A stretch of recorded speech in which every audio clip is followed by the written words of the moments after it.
à mener une vie chrétienne au nom de Jésus-Christ. Que ta parole, qui est le pain de vie, nous nourrit et arrête notre pain ce matin au nom de Jésus-Christ. Nous demandons à ce que cette parole merveilleuse puisse nous communiquer quelque chose que nous ne connaissons pas, afin que nous puissions changer de corps, changer de l'âme et changer de l'esprit au nom de Jésus-Christ. Père, la Bible dit, ta parole est une lumière. Pendant que nous serons en train de l'écouter, que ta lumière jaillit et chasse les ténèbres de notre cœur au nom de Jésus-Christ. Nous détruisons la volonté de l'ennemi pendant le moment de la parole, que tout cela soit voué à l'échec au nom de Jésus-Christ. C'est au nom de Jésus que nous avons prié. Amen. Le message de Jean-Baptiste, c'est le message de ce soir. Matthieu, chapitre 3, le verset 1er et le verset 2. Le message de Jean-Baptiste.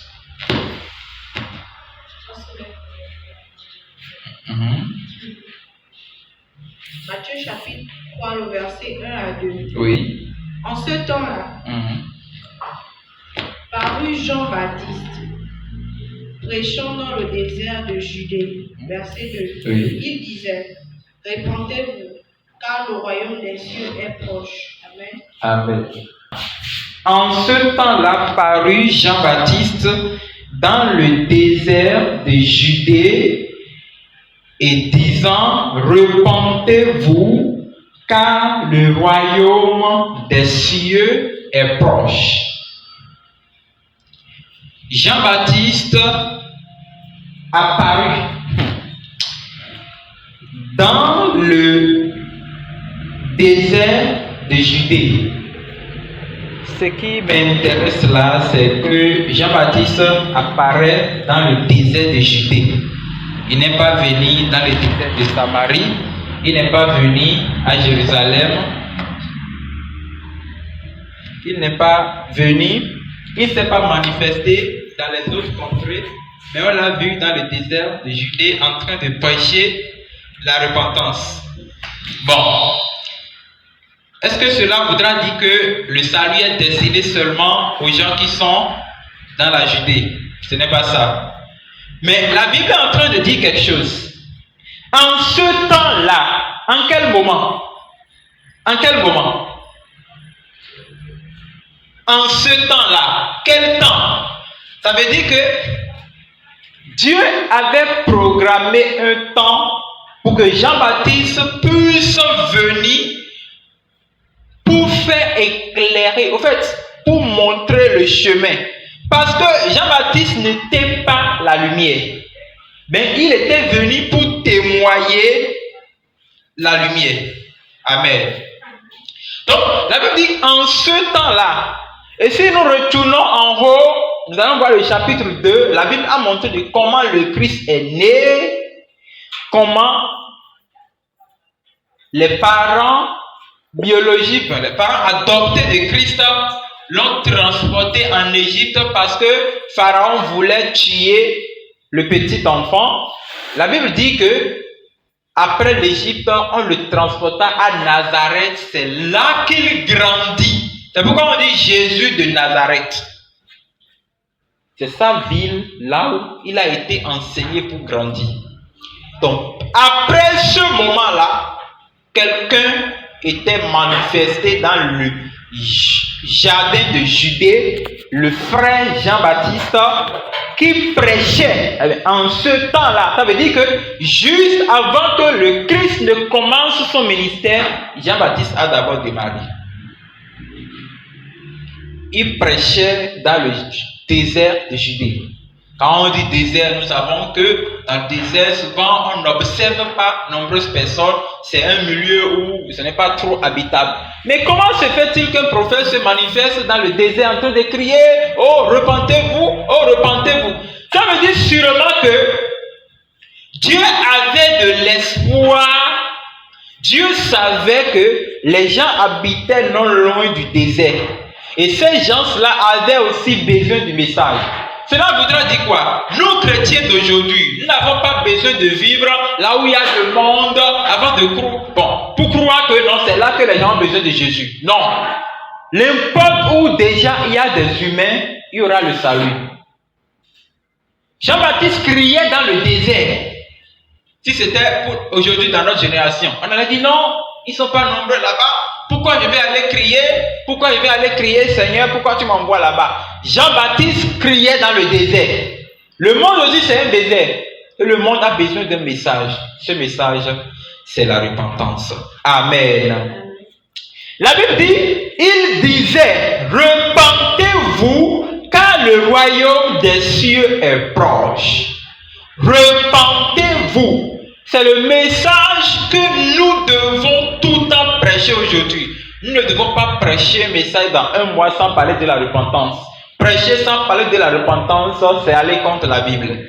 Prêcher sans parler de la repentance, c'est aller contre la doctrine de Jean-Baptiste. C'est aller contre la doctrine de l'évangile. Parce qu'aucun évangile ne peut être passé sans dire à l'homme de se repentir. C'est quoi la repentance? La repentance, c'est le changement de mentalité. C'est la première chose.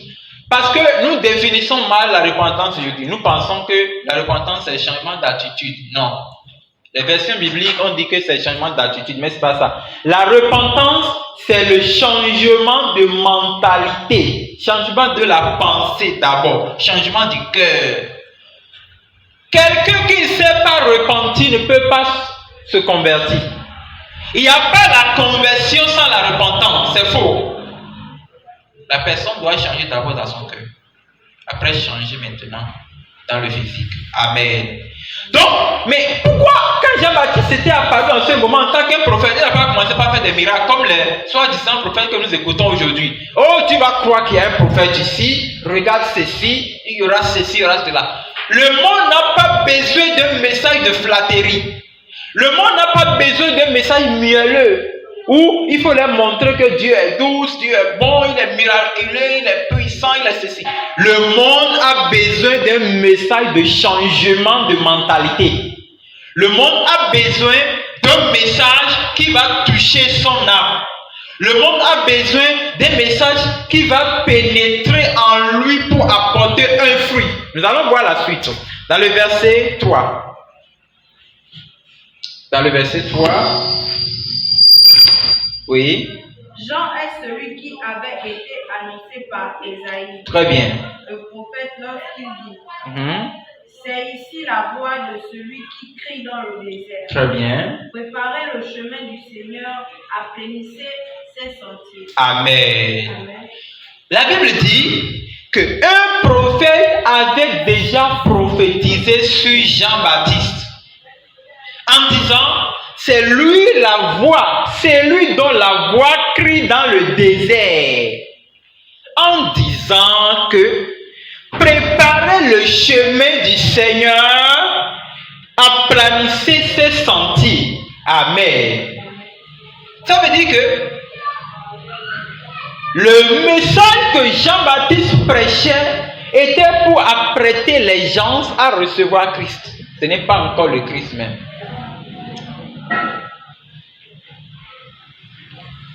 Et c'est les prophètes qui prophétisent les prophètes. Ça veut dire que quelqu'un d'autre avait prophétisé Ésaïe. Ésaïe a prophétisé Jean-Baptiste. Jean-Baptiste a prophétisé Christ. Amen. La prophétie, c'est une tournure. C'est une continuité. Ça veut dire que quand Dieu envoie un prophète et lui prophétise, il prophétise sur l'arrivée d'un autre prophète. L'autre prophète prophétise sur l'arrivée d'un autre prophète. Ensuite, de suite. Donc, aucun prophète ne vient pour venir prophétiser selon lui est parti. C'est un faux prophète. Un vrai prophète venant de Dieu prophétise dans la saison de Dieu. Donc, la Bible dit, Ésaïe avait prophétisé sur Jean qu'il sera une voix qui va crier dans le désert. Et ce désert, la Bible dit, quand Jean parut, il criait en disant, repentez-vous. Ça veut dire les hommes, commencez par changer la mentalité. Commencez par changer de votre cœur. Revenez sur le chemin de Dieu. Jean était en train de lancer un message pour retourner. La Bible dit parce que quand lui va naître, il ramènera le cœur de ceux qui sont perdus en Israël. Alléluia. Et maintenant, le verset 4 dit, Jean avait un vêtement de poil de chameau et une ceinture de cuir autour des reins et se nourrissait des sauterelles et des miels sauvages. Amen. Tellement que le moment que Jean-Baptiste était venu, c'était un temps où le péché régnait sur la terre. Mais quand Dieu l'avait envoyé, Dieu l'avait empêché de manger la nourriture des hommes. Donc, Jean habitait dans le désert et se nourrissait des insectes, des sauterelles, avec le miel. Jean ne mangeait pas la nourriture des hommes parce que le monde, la terre était corrompue. Il y avait trop du mal. Et la seule solution que Dieu pouvait utiliser pour préserver Jean-Baptiste, c'était de le faire nourrir du miel et des sauterelles. Mais est-ce que cela a empêché Jean-Baptiste de prêcher le message? Non. Nous aussi, chrétiens d'aujourd'hui, nous devons savoir que, quoi qu'en soit la position que Dieu me met, n'importe où Dieu me positionne, je dois être toujours prêt à faire ce que Dieu me confie. Je dois être prêt à observer la mission que Dieu me donne. Je dois être prêt à accomplir l'objectif pour lequel Dieu m'a envoyé. Être dans le désert n'a pas empêché Jean-Baptiste de prêcher la repentance. Être dans le désert n'a pas empêché Jean-Baptiste de crier. Être dans le désert n'a pas empêché Jean-Baptiste d'accomplir sa mission. Être dans le désert n'a pas empêché, n'a pas découragé Jean-Baptiste. Ne l'a pas fait retourner en disant, en murmurant contre Dieu, Seigneur, non, pourquoi tu m'as envoyé dans le désert? Pourquoi tu connais qu'il n'y a personne ici, mais tu m'as envoyé ici? Être dans le désert n'est pas synonyme que nous sommes loin des hommes. Parce que Dieu a toujours quelqu'un quelque part à qui il est en train de parler. Alléluia. Et la Bible dit que lui, il était vêtu d'un vêtement de poil de chameau. Ça veut dire qu'il ne s'habillait pas comme les hommes ordinaires. On ne l'a pas vêtu comme les hommes ordinaires. Dieu voulait le protéger. Dieu savait que Pharaon était là, sur la terre. Dieu savait que Hérode était quelque part sur la terre. Dieu voulait protéger Jean-Baptiste. À cause de ça, Jean-Baptiste était vêtu de poil de chameau. Il ne se nourrissait pas du pain comme les autres hommes. Il ne se nourrissait pas de la nourriture des fruits comme les autres hommes. Mais il se nourrissait du sauterelle et de miel. Cela veut dire simplement qu'il se nourrissait de la nourriture des anges. Amen. Le miel et les sauterelles veut dire simplement la nourriture des anges. Parce que Jean-Baptiste n'était pas un homme ordinaire, c'était le Élie qui est revenu. Quand Jean se doit être né, l'ange a dit à Élie que l'enfant que fera ta femme viendra avec l'esprit de Élie. Parce que Élie n'était pas mort. Élie n'était pas mort, donc Élie devait revenir. Donc Jean-Baptiste, c'est en quelque sorte l'incarnation de Élie. Et le prophète Malachie avait déjà prophétisé sur lui que Élie reviendra. Il reviendra avant l'arrivée de Shiloh, Christ. Alors, dans le verset 5, nous lisons les habitants de Jérusalem. Amen. C'est là que ce message interpelle nous chrétiens. Être un habitant de Jérusalem ne veut pas dire qu'on ne peut pas me prêcher. Même si tu connais Dieu, on peut te prêcher. Qui sont ceux de Jérusalem? C'est des gens qui connaissent Dieu. Les habitants de Jérusalem sont des gens qui connaissent Dieu. Ils connaissent les prophètes. Ils ont été enseignés de qui est Dieu. Ils maîtrisent l'histoire d'Israël. Et ces gens dont nous parlons, quoi qu'en soit la loi que tu vas les prêcher, ces gens connaissent déjà la loi. Mais les connaissances de la loi ne les a pas empêchés de s'approcher de Jean-Baptiste pour écouter. La Bible dit, les habitants de Jérusalem, de toute la Judée et de tout le pays des environs du Jourdain se rendaient auprès de lui. Amen. Ça veut dire que quand Jean criait dans le désert de Judée, sa voix partait jusqu'à Jérusalem, sa voix partait jusqu'au Jourdain, sa voix était dans tous les pays. Parce que je lis ici, la Bible dit de tout le pays des environs. Ça veut dire que quand lui criait dans le désert, Dieu envoyait la voix loin. Donc, n'importe où Dieu nous positionne pour parler de lui, il connaît pourquoi il nous a mis là. Ce n'est pas à nous de choisir là où nous devons rester. C'est à Dieu de nous positionner parce que Jean criait dans le désert de Judée, mais après, c'est les habitants de Jérusalem qui sont apparus, c'est les habitants de toute la Judée et des pays environs du Jourdain qui se rendaient auprès de lui. Amen. Le verset 6, la Bible dit, ils confessaient leurs péchés. C'est ça la repentance. La repentance, c'est-à-dire le changement de mentalité et le changement de cœur, ça amène quelqu'un à confesser, à reconnaître qu'il est pécheur. La repentance pousse quelqu'un à faire sortir, à dévoiler tout ce qu'il a déjà commis comme erreur dans le passé.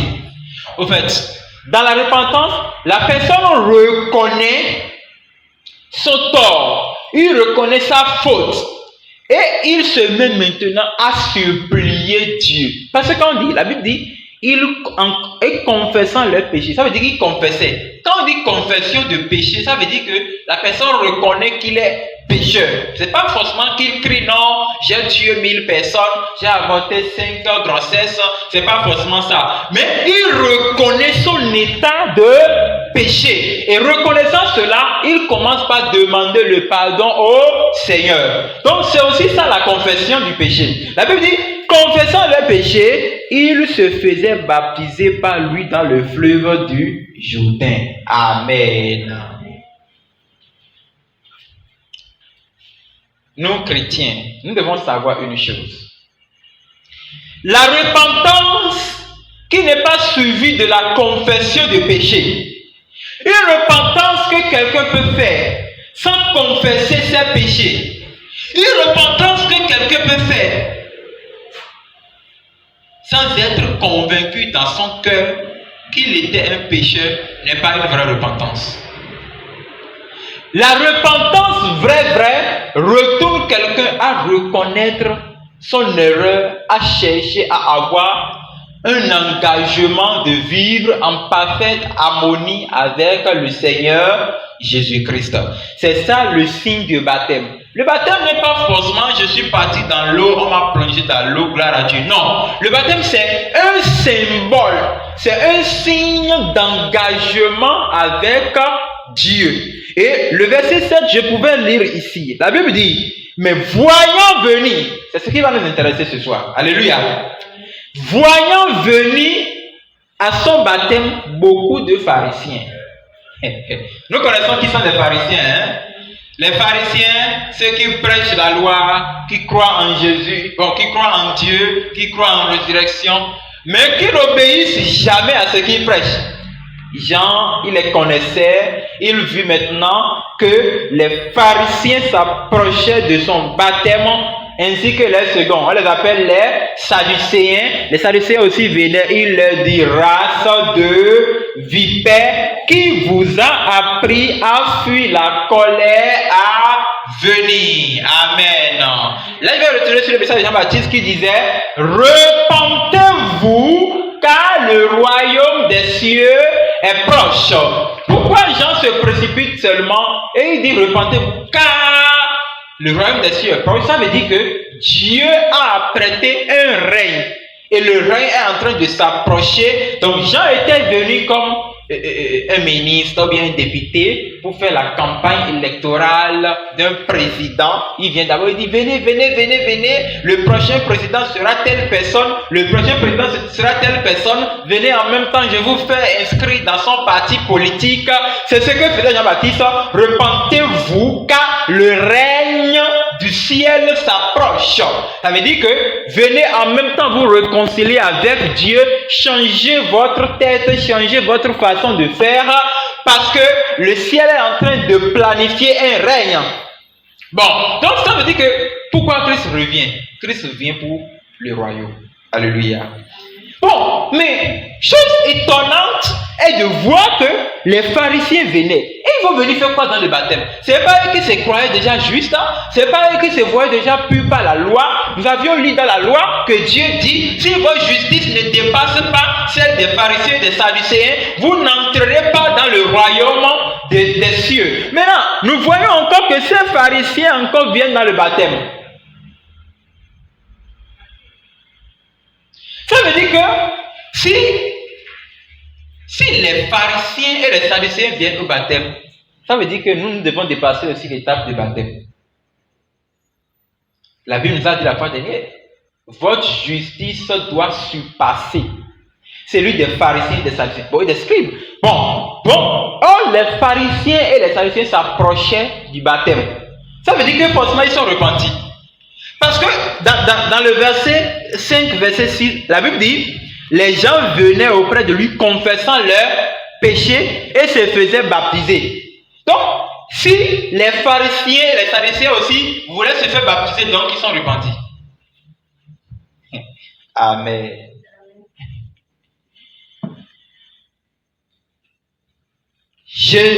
Jean-Baptiste, quand il les a vus, il les a appelés race de vipères. Pourquoi il les a appelés race de vipères? On a plusieurs fois montré qu'il y a aussi les races de vipères qui existent. Mais ce soir, je vais montrer quelque chose. Les pharisiens et les sadducéens sont des races de vipères parce que, pour première raison, les races d'Israël étaient aussi mélangées par les races de serpents. Une autre chose, les races d'Israël étaient mélangées par les mauvaises races de serpents. Ça veut dire que le diable a mélangé la vraie sémence de l'homme en Israël avec sa sémence. Deuxième raison, c'est que ces pharisiens-là prêchent la loi. Ils prêchent la loi de Moïse, mais ils sont très rusés comme le serpent. Eux, ils prêchent, mais ils sont prêts à désobéir. C'est la vie du serpent, Satan, le serpent ancien, le Lucifer, le méchant, le menteur. Il connaît la loi de Dieu. Il connaît prêcher la loi de Dieu. Lucifer connaît la loi de Dieu. Il connaît que Dieu a dit, ne fais pas ceci, ne fais pas cela. Mais Lucifer était prêt à désobéir à toute la loi de Dieu. C'est ça aussi, être race de vipère. Lucifer connaît la parole de Dieu. Il connaît aussi comment désobéir. C'est ce que faisaient les pharisiens et les sadducéens. Les pharisiens et les sadducéens, ils maîtrisaient la loi, mais ils étaient les premières personnes à désobéir à cette loi. Voilà pourquoi le prophète les connaissait. Un prophète doit montrer à quelqu'un son niveau de vie spirituelle. Un prophète doit montrer à quelqu'un sa nature de vie pécheresse. Un prophète doit montrer à quelqu'un qu'il est pécheur, qu'il doit se repentir. Un prophète doit prêcher la repentance. Normalement, le premier message d'un prophète, c'est de prêcher la repentance. Un prophète n'est pas venir raconter les sottises, dire non, je prophétise. Jean-Baptiste était un prophète, mais il prêchait la repentance. Amen. J'ai lu race de vipères qui vous a appris à fuir la colère à venir. Ça veut dire que un prophète est souvent censé avertir le peuple sur la colère qui vient, sur le danger qui vient. Un prophète n'est pas celui-là qui vient ramasser l'argent des gens, les faire dépouiller de tous les biens et leur montrer qu'il est venu de Dieu. Non. Jean n'avait pas montré qu'il était venu de Dieu. on reconnaissait qu'il était venu de Dieu par le message qu'il prêchait.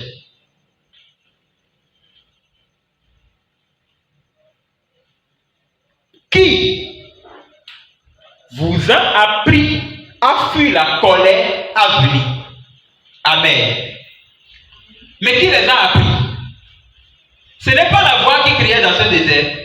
C'est lui, le seul Jean, qui a crié. C'est lui encore qui leur pose la question, qui vous a appris? C'est ça un prophète.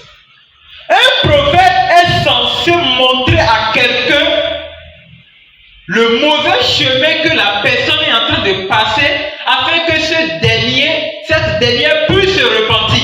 Un prophète n'est pas je prophétise. C'est faux. Le vrai prophète de Dieu doit prêcher d'abord la repentance. Il doit inviter le peuple à changer de mentalité et à changer d'attitude. Et cela montre que quand Jean prêchait de la repentance, ça veut dire qu'il y a un danger qui vient. Mais avant que ce danger ne vienne, Dieu va établir son royaume sur la terre. Et dans ce royaume, il fera élu son peuple et il fera partie son peuple avant que la colère ne vienne. Il dit ici, à fuir la colère à venir. Ça veut dire qu'une colère vient. Et cette colère qui vient, celui qui va échapper à cette colère ne sera que celui-là qui est repenti. Amen. Le message de Jean-Baptiste. Le verset 8. Produisez donc du fruit digne de la repentance. Produisez donc du fruit digne de la repentance. Le fruit de la repentance. Écoutez, j'avais dit qu'il y a la repentance à part et qu'il y a la conversion à part. Ça veut dire que, j'ai dit que la repentance, c'est le changement de la mentalité, changement du cœur. Bon, maintenant, quand la personne change dans le cœur, il faut que ce changement se manifeste dans le physique. Et ça, c'est ça qu'on appelle la conversion. La conversion dans le langage prophétique ici, ça s'appelle le fruit digne de la repentance. Amen. Nous avons deux concepts qui se résument. Repentance, changement de mentalité. Conversion, changement d'attitude. Donc, quand Jean parle ici, il dit produisez donc. Ça veut dire que, ok, vous êtes venus au baptême, vous pharisiens et sadducéens, vous êtes venus au baptême. Si vous êtes venus au baptême, alors produisez donc. Il n'a pas refusé de les baptiser, hein? Non. Mais il faut qu'après ce baptême, que ces gens produisent donc, on connaît une conjonction de coordination qui émet la conclusion d'un fait ou bien d'une idée. Donc ici, il dit, produisez donc du fruit digne de la repentance. Donc, si vraiment vous êtes repenti, manifestez la conversion. C'est ça qu'il dit par là. Le fruit de la repentance, c'est la conversion. Si quelqu'un est vraiment repenti, s'il dit j'ai changé. Ok, il a changé. Nous croyons que tu t'es repenti. Ok. Produis-nous maintenant le fruit de la repentance. C'est-à-dire, montre-nous que tu es converti. S'il est converti, pourtant peut-être il mentait avant. Il a décidé dans son cœur de ne plus mentir. Ça veut dire qu'il est repenti. Maintenant, le fruit de la repentance, c'est que prochainement, je dois voir que cette personne n'arrive plus à mentir. Ça veut dire qu'il est vraiment converti. Il a la conversion.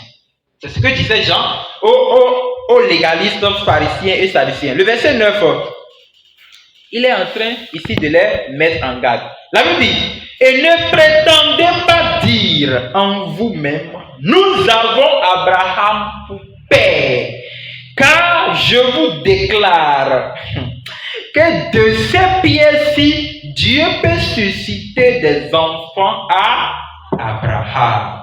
Amen. Oh, je déclare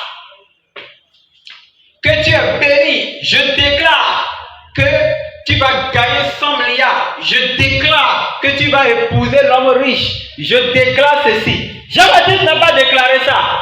Jean-Baptiste a déclaré, dit, je vous déclare que de cette pierre-ci, Dieu peut susciter les enfants d'Abraham. Oh, prophétie, sans déclarer ce que la Bible déclare.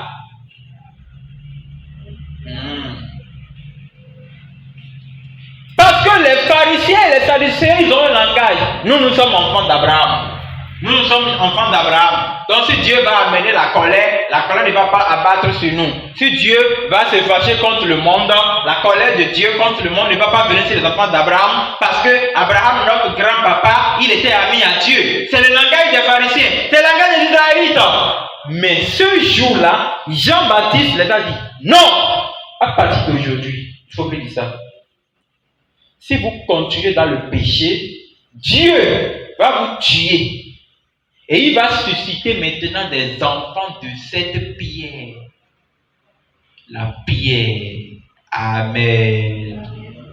Vous savez de qui parlait Jésus-Christ? Quand il parlait, il disait, je disais Jean-Baptiste, il dit, Dieu peut susciter des enfants à Abraham de ces pierres-ci. Il parlait de nous les païens. C'est de nous qu'il parlait. Parce que en ce moment où Jean-Baptiste prêchait là, l'Afrique n'a pas encore connu la vérité. L'Afrique n'a pas encore connu l'évangile. C'est Israël seul qui écoutait. Donc il faut que Israël rejette la vérité maintenant pour que Dieu envoie des missionnaires dans les terres étrangères pour conquérir les nations. Or, les Israélites voient que, non, nos patriarches, Abraham, Isaac, Jacob, Joseph, Ruben, etc., ils adoraient le Dieu. Donc, s'ils adoraient le Dieu, Dieu ne peut pas aimer nos parents comme ça et nous détester. Donc, quoi qu'en soit le péché que nous allons commettre, Dieu va toujours nous aimer. C'est ce que l'homme pense aujourd'hui.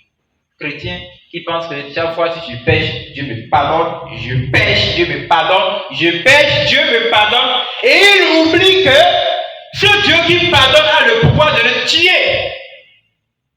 Parce qu'il exagère dans la grâce. C'est ce que les enfants d'Israël faisaient. Ils se rebellaient contre la parole de Dieu et ils pensent en eux que nous sommes les enfants d'Abraham. La Bible refuse. Dieu suscitera les enfants de ses pieds à Abraham si Israël continue de désobéir à la parole de Dieu. Amen. Amen. Le verset 10, la Bible dit, déjà, la cognée est mise à la racine des arbres. Qu'est-ce qu'on appelle la cognée? Hein? Qu'est-ce qu'on appelle la cognée? C'est grave, hein? Oui? Désolé. La cognée. Mais même quand je ne comprends pas le mot, je peux au moins vivre dans le sens de l'écriture. Il dit, la cognée est mise à la racine des arbres. La cognée est mise à la racine des arbres. Peut-être je vais continuer. Tout arbre qui ne produit pas de bons fruits sera coupé et jeté au feu. C'est quoi la cognée? C'est comme si c'était les cornes. On a dit la cognée. La cognée mise à la racine de l'arbre. La cognée, c'est comme la hache. C'est ça que la Bible dit. C'est le symbole du jugement ou de la condamnation.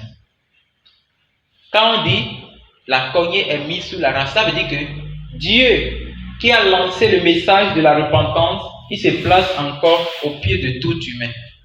L'homme, c'est l'arbre. Tout arbre, mais il a dit ça. Tout arbre donc qui ne produit pas de bons fruits sera coupé et jeté au feu.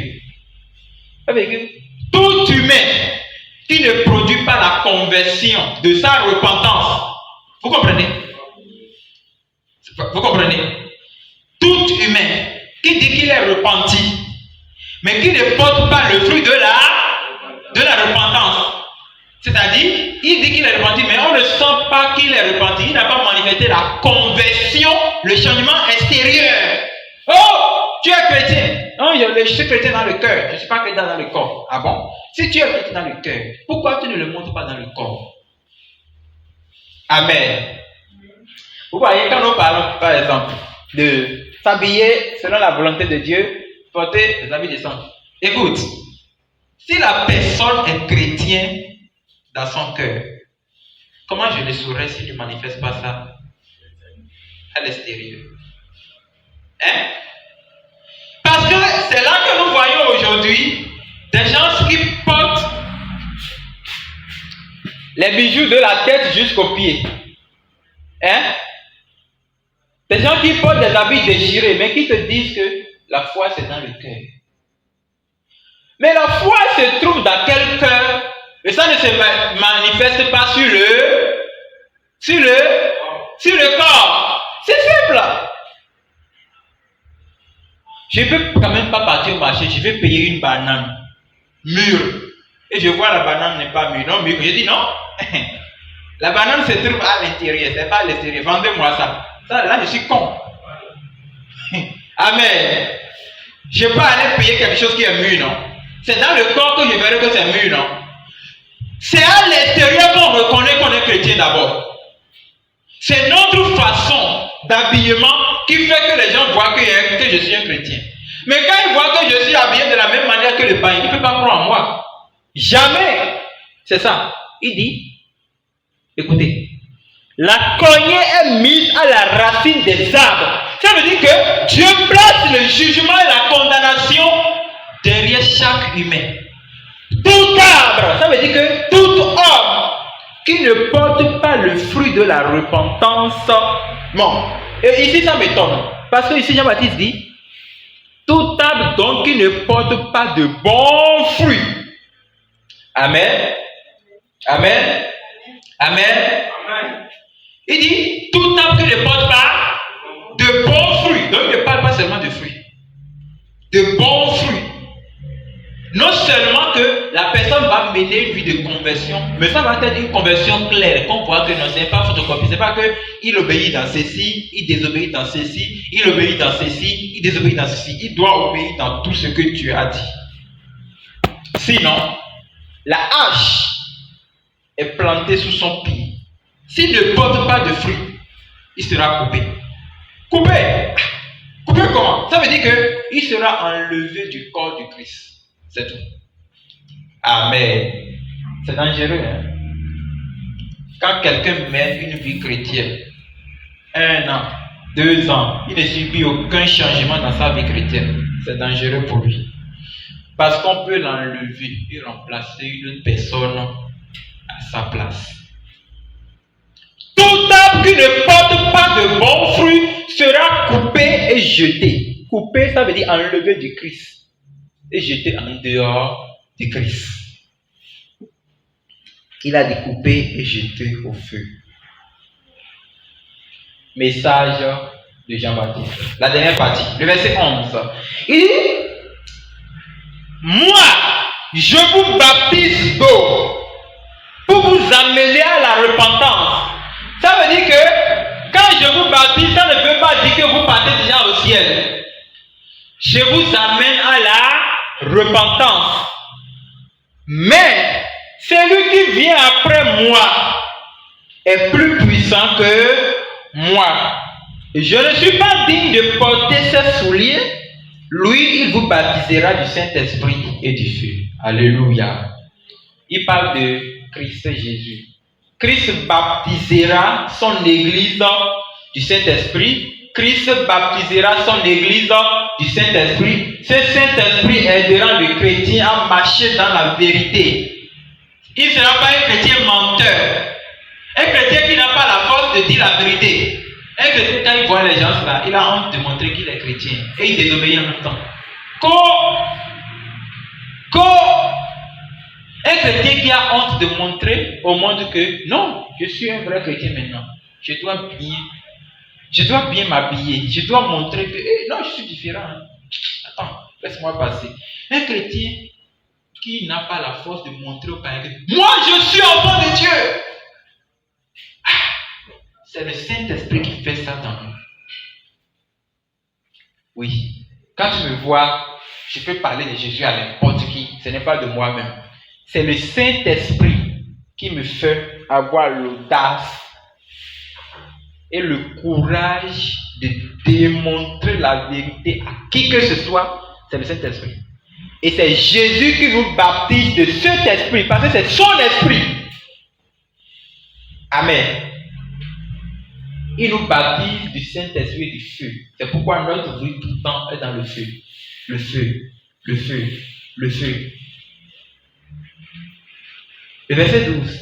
Il a son vent à la main, il nettoyera son nerf et il amassera son blé dans le grenier, mais il brûlera la paille dans un feu qui ne s'éteint point.